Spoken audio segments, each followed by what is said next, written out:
quando apareceu no rodeio brasileiro aquele menino chamado Adriano Moraes? Você já era o Paulo consagrado como proprietário de grandes touros. Como é que foi? O que você viu nele, cara, na chegada dele? A gente tem muita história para contar. Naquela época, lá atrás, o primeiro circuito que teve no Brasil chamava Espora de Ouro. Espora de Ouro. Da Era Manchete, eu acho. Não, tinha algumas aparições na Globo, aquele negócio que aparecia de final de semana, sim, que eu te falei e tal. Antes do André Dias, isso. E a gente criou o Fivela de Ouro, que era transmitido pelo Paulo Stein, que era um repórter da Manchete, que, se eu não me engano, o Paulo Stein acho que faleceu, né? Não sei. Mas eu lembro dessa, eu assistia. E a gente fazia.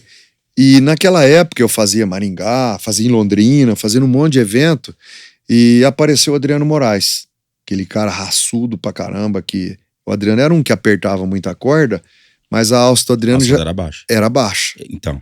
Entendeu? Aí a gente respeitava um pouco, esse cara é valente. Então aí não é só a malandragem, porque o Adriano era um cara grande, pesado, e realmente precisava desse apoio. Um cara muito forte, ele precisava desse apoio na mão dele para sustentar o corpo dele, né? E eu lembro, cara, na época, o Barra Mansa, na época que trabalhava comigo, a gente achava que o rodeio precisava de ídolos.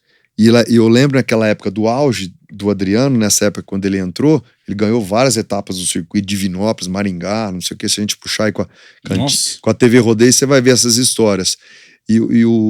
Quando a gente chamava o Adriano, por exemplo, na final, ganhou em Maringá, por exemplo, na época lá, a gente falava, o Barra Mansa falava, o Ayrton Senna do rodeio brasileiro, a gente rotulou isso nele, e soltava aquela música do Senna, tchan, tchan, tchan, tchan, tchan, tchan.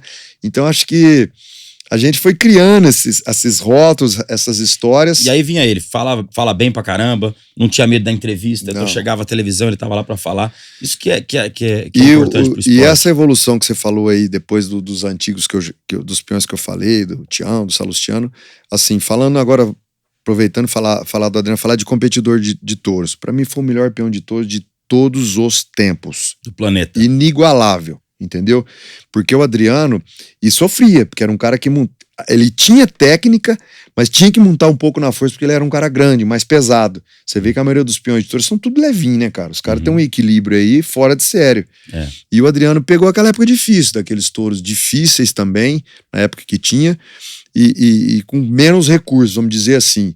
Mas o Adriano também fez um grande papel, foi o primeiro peão, cara. O cara desbravou, né, cara? O cara foi para os Estados Unidos com o apoio do frigorífico Anglo, antigamente em Barretos.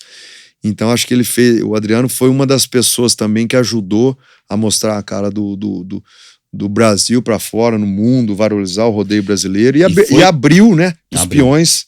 Em 94 ele foi o campeão no meio dos maiores ícones da história do mundo de montar em touros lá nos Estados Unidos, né? Quando surgiu a PBR. O nível hoje, por exemplo, da PBR lá nos Estados Unidos sempre foi bom, né? Para chegar lá tem que ser bom.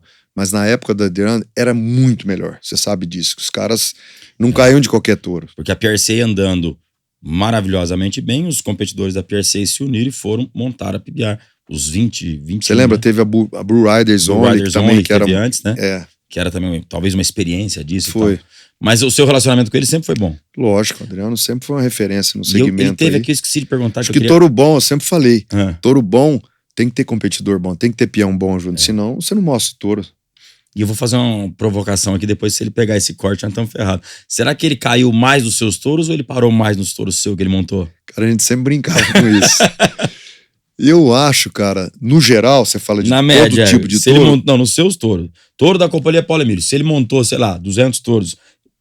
Eu acho que o Adriano parou mais que caiu. Parou mais que caiu, né? Eu lembro na época, eu gostava, porque o rodeio precisava desse diferencial também, parar nos touros. Mas quando tinha o tal do Adriano, será que ele vai parar no meu tourinho novo agora que tá começando? O Adriano sempre deu trabalho, cara. Você nunca levou ele na fazenda pra dar um treininho, né? Naquela época ele não parava, né? Ele foi pros Estados Unidos, depois que voltou. Levar pra treinar em casa. Depois que ele veio embora, ele aposentou, né?